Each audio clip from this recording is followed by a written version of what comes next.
Puji Tuhan, shalom, shalom. Saya bersyukur buat kesempatan yang Tuhan berikan boleh berbagi kepada kita semua pada pagi hari ini. Udah siang. Ya, hari ini kita dalam tema gereja kita, yaitu kita sedang dalam seri pengajaran yang disebut Kristus bagi jiwa yang rapuh. Dan pagi hari ini secara khusus saya akan berbagi tema, yaitu Roh Kudus dalam kelemahan kita. Katakan dengan saya, Roh Kudus, kelemahan kita. Waktu kita merenungkan dua kata ini, dua istilah ini, yaitu Roh Kudus dan kelemahan kita. Kita mungkin berpikir bagaimana mungkin dua hal ini bisa cocok bersama-sama. Betul ya? Roh Kudus, waktu kita membayangkan tentang pribadi Roh Kudus, apa yang saudara bayangkan? Biasa, kalau saya dulu, saya tahunya Roh Kudus itu pribadi yang penuh kuasa, powerful, bisa melakukan apa saja. Tapi waktu kata atau istilah Roh Kudus itu dipadukan dengan kelemahan, rasanya kita perlu merenungkan sejenak bagaimana Roh Kudus itu bekerja dalam satu kondisi yang mungkin kita gak sukai, yaitu kelemahan kita, kerapuhan kita, ketidakberdayaan kita. Dan saya tahu waktu kita membicarakan tentang kelemahan itu bukan sesuatu yang mudah. Mungkin beberapa dari saudara kenal saya sering membicarakan topik tentang kelemahan. Saking seringnya saya bicara topik ini, orang berpikir ngomongnya kelemahan mulu, gak ada motivasinya. Tetapi saya bersyukur karena salah satu topik yang Tuhan pakai untuk membuat saya mengenal Dia, mengenal Injil, adalah kelemahan, saudara. Kenapa kita membicarakan tentang kelemahan? Jawabannya ini, bukan supaya kita jadi orang-orang yang apatis, bukan. Tapi supaya kita mengerti bahwa dengan mengakui kelemahan kita sedang menyadari kebutuhan kita akan Tuhan. Saya ulangi, dengan mengakui kelemahan kita sedang menyadari kebutuhan kita akan Tuhan. Termasuk yang hari ini kita akan bicarakan, yaitu tentang doa. Nah, izinkan saya membuat dengan satu kutipan dari seorang yang bernama Philip Yancey. Dia mengungkapkan ketika bagaimana doa-doa itu ada kalanya sulit untuk dilakukan. Philip Yancey adalah seorang penulis buku, dia seorang wartawan, dan saya suka buku-bukunya. Walaupun buku-bukunya gak gampang gitu ya. Ya memang saya suka yang gak gampang-gampang. Karena hidup saya katanya kurang sulit katanya. Tapi saya bersyukur karena membaca buku-buku biasa itu banyak membuat saya berefleksi tentang kenyataan keseharian yang kita jalani. Dan menurut saya biasa adalah seorang penulis yang sangat jujur dengan realita yang terjadi. Nah, dalam bukunya dia menunjukkan bagaimana doa itu sebenarnya adalah sesuatu yang sulit untuk dilakukan. Doa itu bukan perkara yang mudah, terutama jika Anda ada dalam kondisi yang tidak mudah. Maka doa adalah persoalan yang sebenarnya tidak mudah. Dan ketika kita bergumul dengan kelemahan kita akan sadar doa itu semakin tidak mudah. Tetapi ini dia katakan, waktu doa itu terasa sulit. Dan ketika Tuhan itu tampaknya pertolongannya terlambat. Ketika Tuhan bekerja itu terasa begitu jauh. Dia katakan hal yang terpenting adalah kita mengenal siapa Tuhan. Dan dia berkata mengenal Tuhan artinya begini, kita percaya kepadanya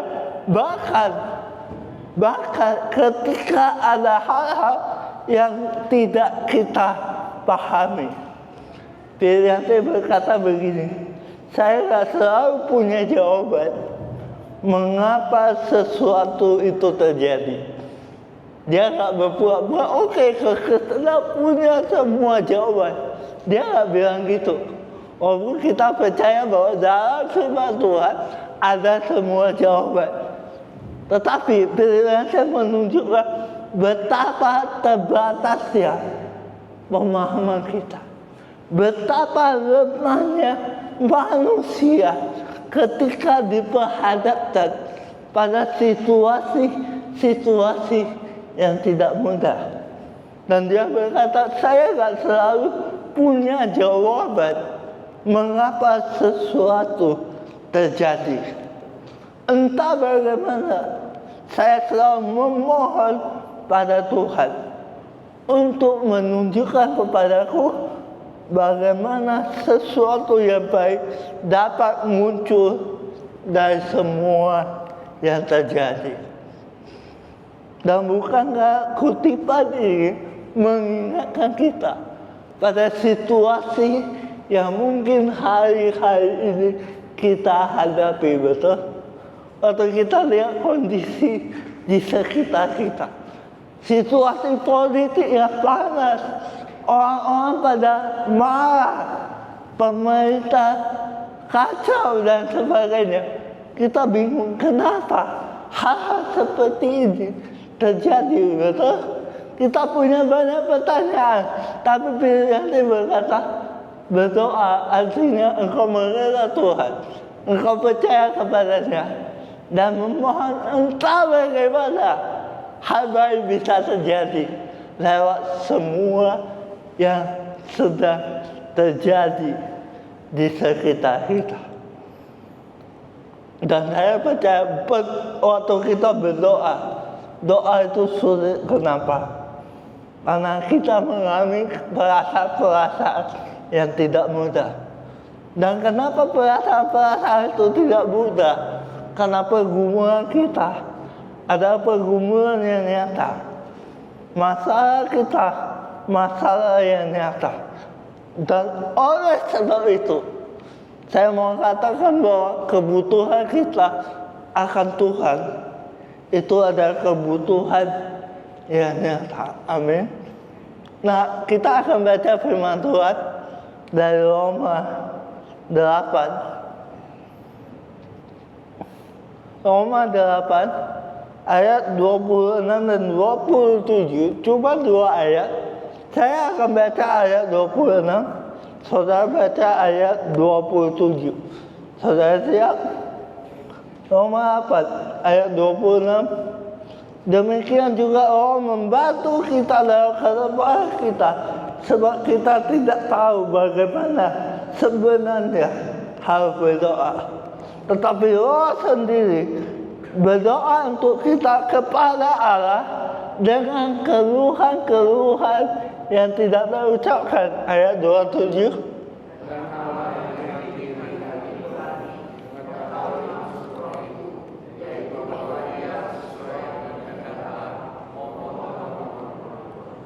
Amin. Nah, dari ayat ini saya akan berbagi 2 poin, yaitu bagaimana Roh Kudus bekerja di dalam kelemahan kita, terutama lewat doa. Yang pertama, karena Roh Kudus lewat doa menghubungkan kita pada Allah. Amin. Roh Kudus lewat doa menghubungkan kita pada Allah. Itu bicara apa? Relasi, hubungan.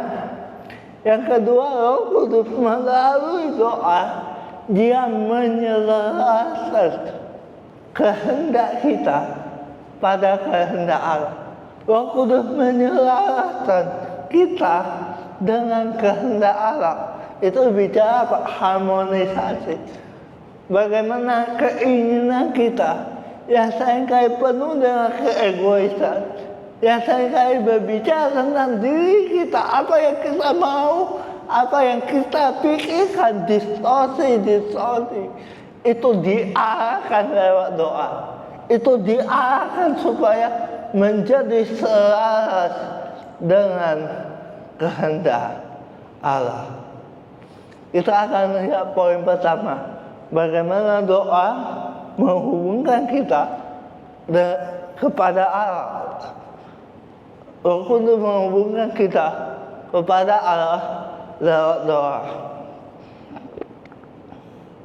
Ayat 26 tadi dikatakan begini, demikian juga Roh membantu kita dalam kelemahan kita. Ini kabar baik. Roh Kudus membantu kita dalam kelemahan kita. Sebab apa? Kita tidak tahu bagaimana sebenarnya harus berdoa. Tetapi Roh sendiri menyampaikan permohonan kita kepada Allah dengan keluhan-keluhan yang tidak terucapkan. Di poin pertama saya ingin menunjukkan kepada kita satu bagian bagaimana bahkan untuk berdoa saja saudara butuh Tuhan. Amin. Bahkan untuk menyampaikan permohonan kita kepada Allah, kita nggak bisa sendiri. Sebegitu lemahnya kita, sebegitu terbatasnya kita, sehingga bahkan untuk berdoa kepada Allah, saudara dan saya tidak bisa melakukan sendiri. Kita butuh Allah untuk menolong kita berrelasi dengan Dia. Dan kalau dari tadi saudara lihat di depan ada bahasa yang agak asing, itu bukan bahasa roh, itu tulisan bahasa Alkitab ya. Itu dari bahasa Yunani. Ini maaf sedikit pamer, saya sebenarnya agak baru karena di depan saya ada dosen. Ya, ini sorry sedikit, kita mau belajar. Kita mau belajar. Nah, dikatakan begini, demikian juga Roh membantu kita. Saya mau harap kata membantu. Kata membantu itu dari kata sunatilah benalai. Itu dari kata Yunani, bentuknya kata kerja. Sederhananya begini, kata membantu itu bukan sekedar kekuatan tambahan, tapi kata membantu itu artinya memikul bersama-sama. Roh Kudus itu datang ketika kita berdoa. Roh Kudus itu memikul beban-beban kita bersama-sama. Bahkan dikatakan Roh Kudus itu sungguh-sungguh secara aktif membantu. Itu berarti Roh Kudus sungguh-sungguh aktif mendampingi kita bersama-sama. Untuk apa? Untuk dalam kelemahan kita berdoa kepada Allah.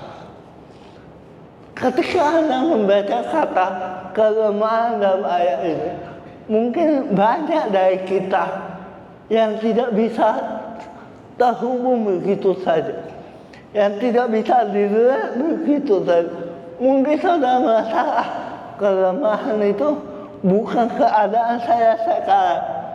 Tapi saya mau Anda melihat bahwa kata kelemahan di ayat ini itu konteksnya luas.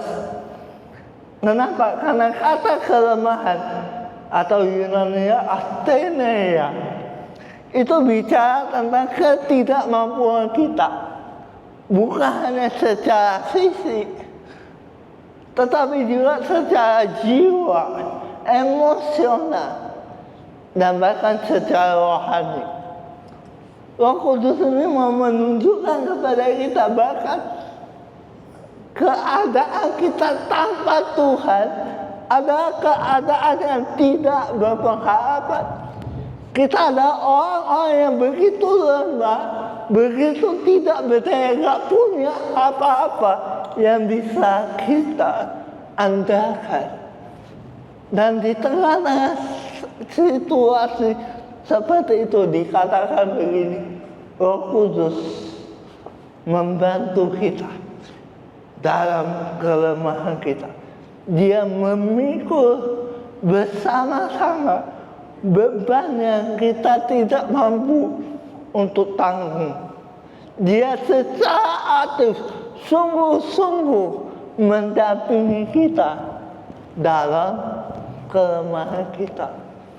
Bukankah kabar baik bahwa dalam kelemahan kita Allah tidak meninggalkan saudara dan saya.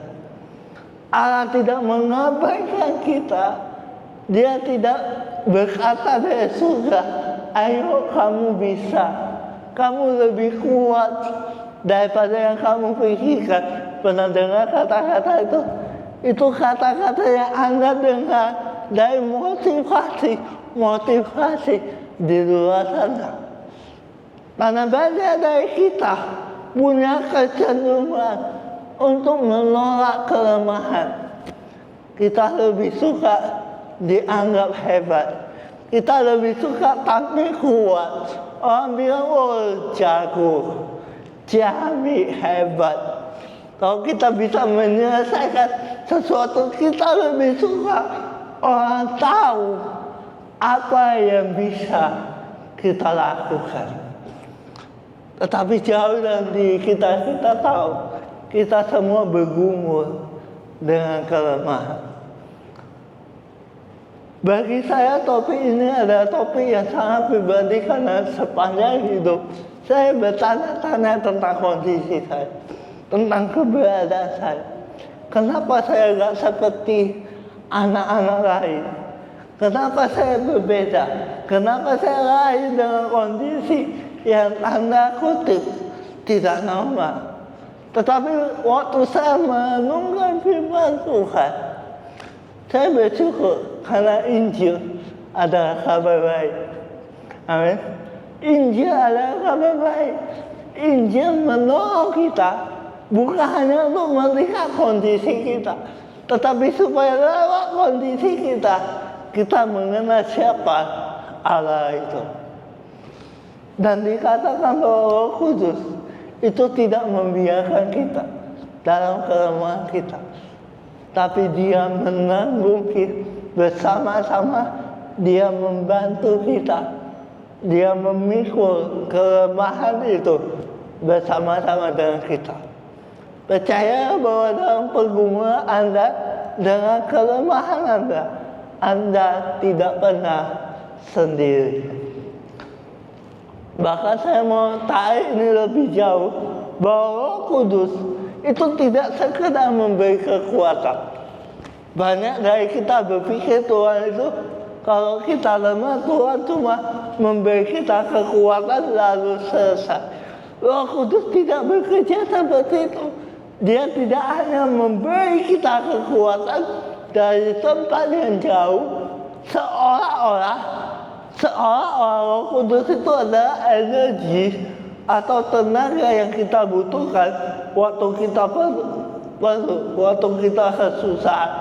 Banyak dari kita memperlakukan Roh Kudus hanya sebagai kuasa, tanda kutip, hanya sebagai kekuatan, force, energi, tenaga. Tetapi kita belajar bahwa Roh Kudus bukan sekedar kuasa, tapi Dia adalah pribadi. Karena itu Roh Kudus tidak cuma memberi kita kekuatan dari tempat yang jauh, tapi Roh Kudus menjadi kekuatan kita. Artinya Dia datang, hadir di tengah-tengah kelemahan kita. Dia tinggal di dalam kita, dan kita bisa mengandalkan Dia. Amin. Roh Kudus bukan sekedar kekuatan, kuasa, tapi dia adalah pribadi Allah Tritunggal yang dengannya kita bersekutu dengan Allah. Saya mau kasih ilustrasi. Saudara tahu ini? Saudara tahu ini siapa? Ada yang nggak tahu? Yang nggak tahu berarti udah nggak pernah nonton TV. Ini Om Jin. Saya ingat dulu ada ikan rokok ya. Kemudian ikannya lucu-lucu. Dan Om Jin ini sering muncul dan berkata, beri satu permintaan. Nah ada satu ikan yang menurut saya unik. Dan dia muncul dan berkata, beri 2 permintaan. Biasa cuma 1. Tapi di satu ikan, dia bilang, ku kasih 2 permintaan. Monggo katanya. Lalu orang yang lihat Om Jin ini kaget, muncul dari mana? Waduh, dia senang. Lalu dia berkata begini, aku pengen sugih, aku pengen kaya. Om Jinnya berkata, gampang. Dia ketuk jari, maaf ya agak bunyi ini. Dia ketuk jarinya dan muncul uang, mobil, emas, dan sebagainya. Kemudian Om Jinnya bertanya, ayo permintaan kedua, monggo. Lalu cowok ini mikir, dia berkata, aku pengen jadi ganteng. Aku pengen ganteng. Tahu Om Jinnya bingung. Dia lihat mukanya, dia ambil topinya ditempel ke wajahnya. Mimpi kamu. Itu lebih susah dari yang pertama. Saudara, kenapa saya kasih ilustrasi ini? Karena begini, seringkali kita memperlakukan Tuhan, kita memperlakukan doa sama seperti jin yang tiba-tiba muncul entah dari mana dan berkata kepada kita, ku beri permintaan. Sehingga kita berdoa hanya untuk minta A, B, C untuk keinginan kita. Sehingga kita melewatkan pesan yang sangat penting tentang doa. Yaitu doa bukan cuma minta-minta. Tapi doa adalah sebuah momen di mana kita bersekutu dengan Allah. Doa adalah sebuah momen di mana kita menikmati Dia, menikmati relasi hubungan dengan Allah. Sehingga di poin ini saya mau berkata begini, Roh Kudus tidak sekedar melakukan pertunjukan sulap rohani. Amin. Sebaliknya dia datang untuk memberikan persekutuan dan keintiman. Roh Kudus bekerja dalam doa kita, bukan hanya memenuhi keinginan-keinginan kita, tetapi supaya ketika kita berdoa, kita bertumbuh di dalam pengenalan kita akan siapa Allah itu. Karena itu di poin kedua kita mau melihat bahwa dalam doa itu ada cara Roh Kudus untuk menyelaraskan kehendak kita dengan Allah. Ayat 27 dikatakan begini, dan Allah yang menyelidiki hati nurani mengetahui maksud roh itu, yaitu bahwa ia sesuai dengan kehendak Allah memohon untuk orang-orang kudus. Saudara, kenapa doa menjadi sesuatu yang penting? Dan tadi Filipian saya berkata, doa itu harusnya menjadi sesuatu yang tidak mudah. Karena dalam doa sebenarnya Allah sedang bekerja untuk menyelidiki hati kita. Dikatakan Allah yang menyelidiki hati nurani waktu kita doa. Ada terjadi penyelidikan terhadap hati kita. Terjemahan bahasa Inggrisnya search the heart. Allah yang memeriksa, Allah yang menguji hati manusia.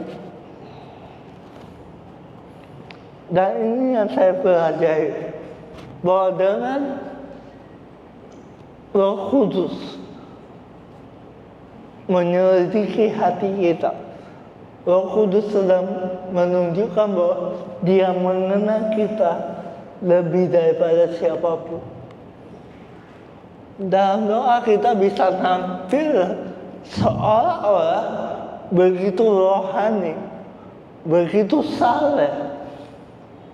Tetapi Roh Kudus tidak hanya melihat apa yang tampak di luar, tapi doa menjadi momen Roh Kudus menyelidiki hati kita.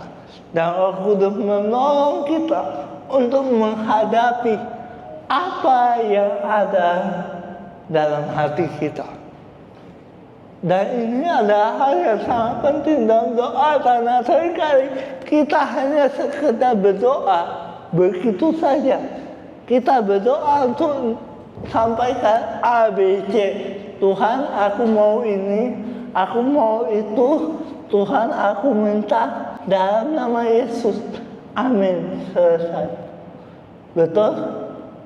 Sehingga kita cuma berdoa seperti menyampaikan daftar permintaan, seolah-olah Tuhan bertanggung jawab untuk memenuhi permintaan-permintaan kita. Tapi doa adalah momen sekali Roh Kudus menyelidiki hati kita. Kenapa Roh Kudus itu harus menyelidiki hati kita? Karena Dia mengenal hati kita. Dia datang bukan cuma untuk memvalidasi, mengafirmasi perasaan kita, bukan. Roh Kudus datang cuma untuk berkata, kasihan ya kamu, lagi berat ya, kasihan. Bukan, itu validasi. Saya nggak bilang itu salah. Saya percaya doa itu melibatkan perasaan-perasaan kita, tapi tidak berhenti di situ. Kenapa? Karena doa ada momen Roh Kudus mentransformasi, mengubah hati kita. Jadi yang kita butuhkan dalam doa bukan validasi hati, tapi transformasi hati. Yang kita butuhkan dalam doa adalah hati kita diselidiki. Dan ketika Roh Kudus menyelidiki hati kita, Dia mentransformasi, mengubah, memperbaharui hati kita. Kenapa hal ini penting? Karena kita tahu, kalau kita mau jujur dengan diri kita, kita tahu hati kita begitu rapuh, hati kita begitu mudah terdistorsi oleh berbagai hal, keinginan kita, rencana-rencana kita, apa yang kita punya kepentingan dan sebagainya. Tetapi Roh Kudus menyelidiki hati kita supaya hati kita kembali terarah kepada Allah, kepada kehendaknya. Makanya Roh Kudus itu menyelidiki hati kita supaya ada orientasi, ada pembalikan kembali. Bahasa populernya ada kalibrasi yang terjadi di dalam hati kita. Dan dikatakan Roh Kudus itu berdoa untuk menyampaikan untuk sesuai dengan kehendak Allah. Ia memohon untuk orang-orang kudus. Ini bicara kebergantungan kita sepenuhnya pada Allah dalam doa-doa yang kita lakukan. Dan kita tahu dalam keberadaan kita di tengah dunia yang telah jatuh dan rusak akibat dosa, kita tahu doa-doa kita sendiri, doa-doa kita saja gak cukup. Kita butuh Roh Kudus untuk mengarahkan hati kita dan untuk mengungkapkan kehendak Allah dalam hidup kita. Amin. Pertanyaan saya, apa kehendak Allah? Apakah cuma untuk menjawab keinginan-keinginan kita? Apakah cuma untuk menjawab apa yang kita harapkan? Saya bertahun-tahun bergumul bertanya apa kehendak Allah dalam hidup saya. Sebelum saya mengerti firman Tuhan, sebelum saya mengerti Injil, saudara tahu, doa saya cuma satu tiap hari. Doa saya cuma satu, Tuhan, sembuhkan saya. Tuhan, lakukan mujizat buat saya. Bertahun-tahun. Kenapa? Karena saya diberitahu itu kehendak Allah. Tuhan selalu berkehendak untuk menyembuhkan, untuk melakukan kebaikan dan sebagainya. Bertahun-tahun sampai saya nggak bisa membedakan mana keinginan saya, mana kehendak Allah. Sebegitu mengenai hati kita bisa terdistorsi hingga kita mempercayai apa yang salah sebagai kebenaran. Pertanyaan saya, kalau kita baca ayat ini, dikatakan Roh Kudus menyelidiki hati nurani, mengetahui maksud roh itu, yaitu bahwa ia sesuai dengan kehendak Allah, memohon untuk orang kudus. Artinya Roh Kudus mewakili kita di hadapan Allah, menyampaikan permohonan kita kepada Allah sesuai dengan kehendak Allah. Pertanyaannya, apa kehendak Allah?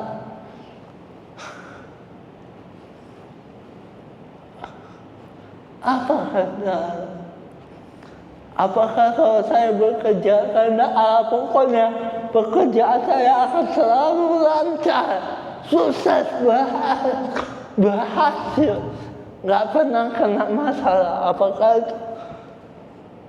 Apakah kalau saya sakit kehendak Allah adalah supaya saya pasti sembuh, nggak pernah terkena tular dan sebagainya? Apakah itu kehendak Allah?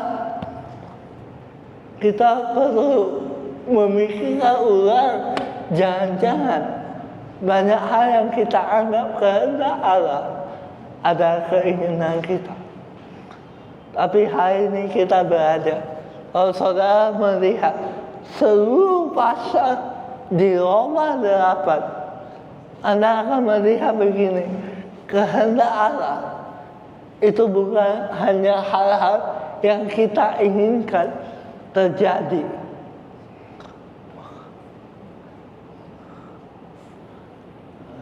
Boleh next.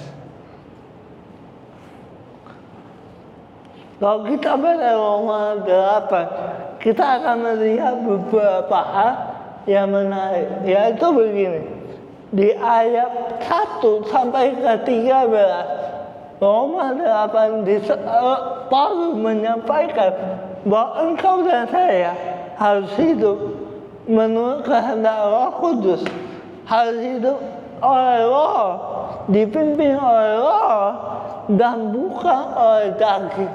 Ini bicara apa? Kehendak Allah secara preskriptif.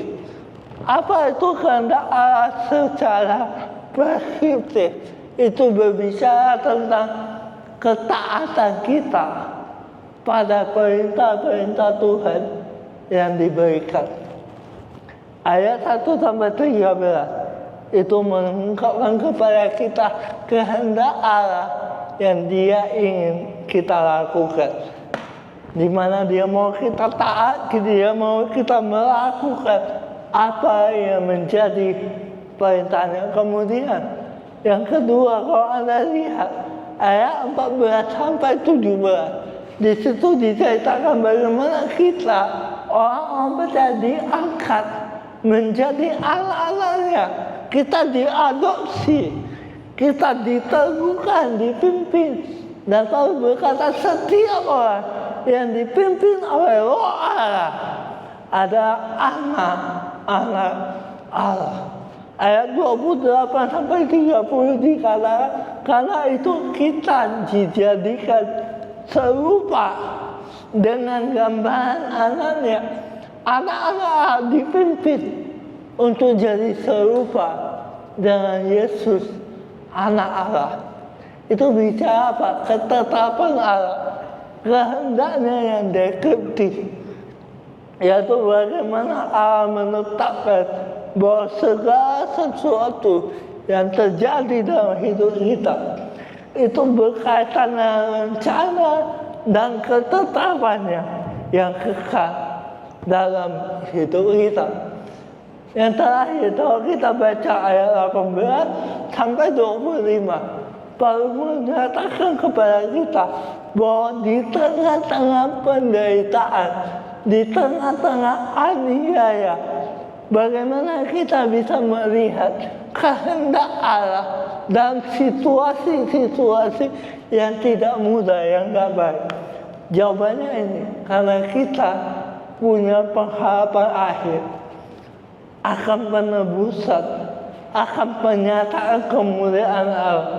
Ayat 31 sampai 39 dikatakan bahwa Allah memberikan janji bahwa tidak ada apapun, tidak ada pedang, tidak ada penderitaan.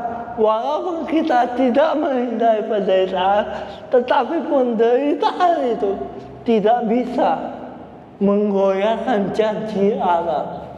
Penderitaan itu tidak bisa memisahkan kita dari kasih Allah yang sudah dinyatakan. Singkatnya begini, waktu kita melihat banyak masalah di luar, waktu kita melihat penderitaan, kesulitan, seringkali kita bertanya, apa kehendak Tuhan? Kenapa Tuhan mengizinkan itu terjadi? Kita seringkali memisahkan apa yang kehendak Allah, apa yang bukan kehendak Allah. Tapi kalau kita baca Roma 8, kita tahu satu hal, segala sesuatu yang terjadi dalam hidup kita itu adalah kehendak Allah. Bahkan ketika hal yang kita sulit pahami, penderitaan, masalah, aniaya, bagaimana ada kehendak Allah di situ? Roma 8 nunjukin, karena di balik itu semua ada penyataan kemuliaan, ada penyataan Allah yang Allah mau tunjukkan kepada dunia. Artinya apa? Artinya kehendak Allah bukan sekedar sesuatu yang kita lihat di luar, tetapi sesuatu yang kita lihat di balik segala situasi.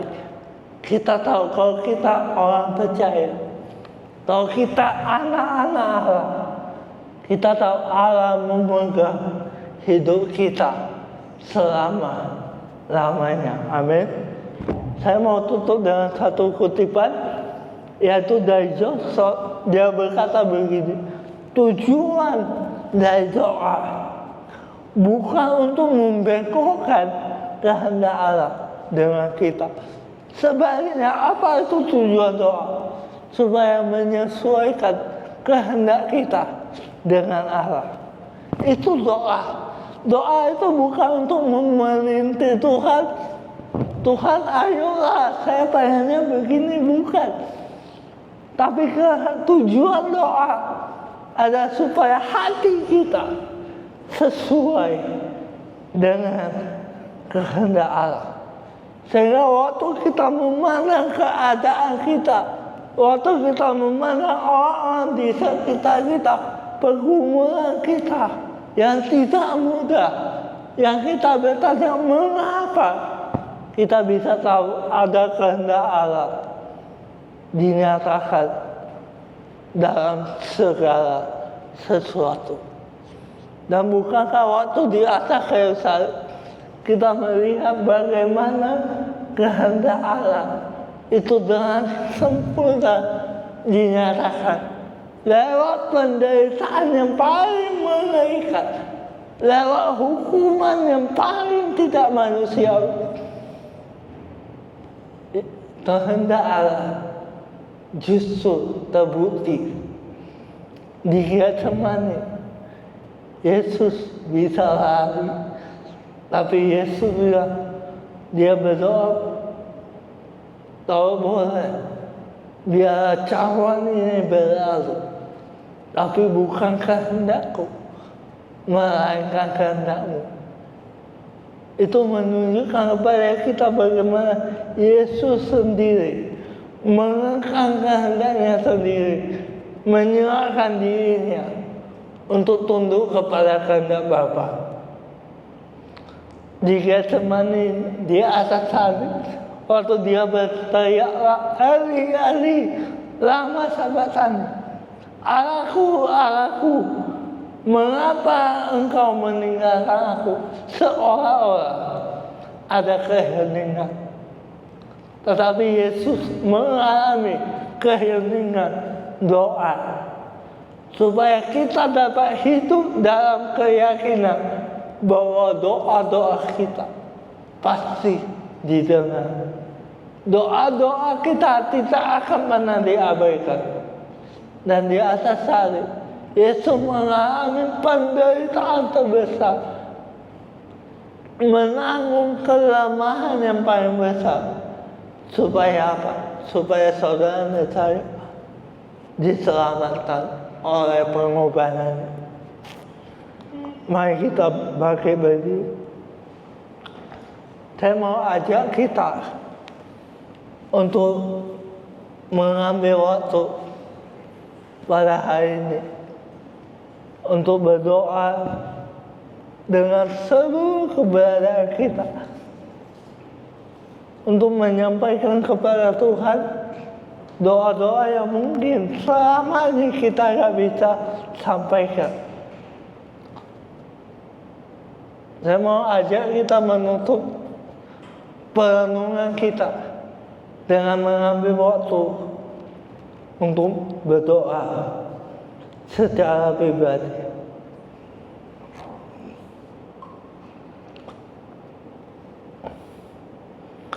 Dan izinkan di tengah-tengah doa ini, di tengah-tengah momen keadaan negara yang mungkin tidak baik-baik saja, mari kita sama-sama ambil waktu. Saya mau ajak kita menitipkan doa-doa kita untuk bangsa dan negara kita yang tidak baik-baik saja. Saya mau ajak kita untuk berdoa bagi mereka yang punya keberanian untuk bersuara di luar. Berdoa bagi mereka yang berdiri di sisi orang-orang yang tertindas, dirugikan. Berdoa untuk mereka yang menjadi korban politik. Berdoa untuk keluarga yang kehilangan orang-orang yang mereka kasihi, untuk orang tua yang kehilangan anak-anaknya, yang paginya pamit, malamnya nggak pernah pulang. Mari kita berdoa untuk mereka yang mengalami hal-hal yang dirugikan. Mari kita berdoa untuk persatuan, untuk perdamaian, bukan kompromi.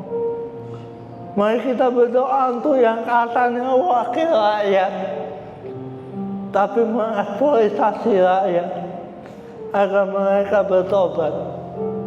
Mari kita berdoa untuk mereka yang harusnya menjaga amanah, tapi lupa diri agar disadarkan. Mari kita berdoa untuk mereka yang merendahkan aspirasi rakyat agar hatinya diketuk. Mari kita berdoa untuk mereka yang hidup dalam ketakutan, bayang-bayang masa lalu, trauma, terluka, agar diberi kekuatan dan perhiburan. Mari kita berdoa supaya tragedi masa lalu, sejarah yang kelam, tidak terulang. Di tengah-tengah situasi ini, saudara, kita perlu bersuara, tapi lebih daripada itu, kita perlu berdoa untuk bangsa ini, untuk pemerintahan kita, untuk rakyat kita. Saya percaya gereja tidak boleh diam. Saya percaya gereja harus bersuara, dan saya percaya gereja harus berdoa. Doakan juga untuk mereka yang ada di sekitar Anda, yang butuh perlindungan, yang butuh penghiburan.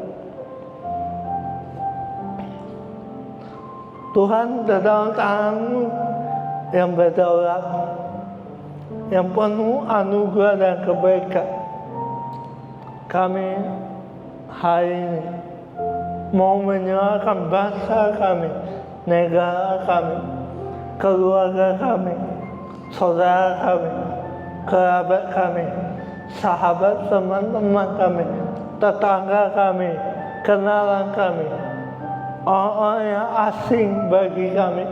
Kami mau berdoa untuk saudara-saudara satu bangsa dan satu tanah air. Kami berdoa, Tuhan beranugerah, Tuhan berbelas kasihan pada bangsa kami. Sebab kami percaya bahkan untuk negeri ini, Yesus telah mati menyerahkan nyawanya.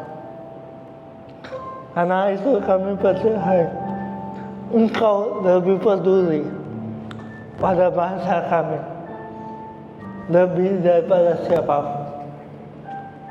Dan ke dalam tangan-Mu lah kami menyerahkan bangsa dan negara kami.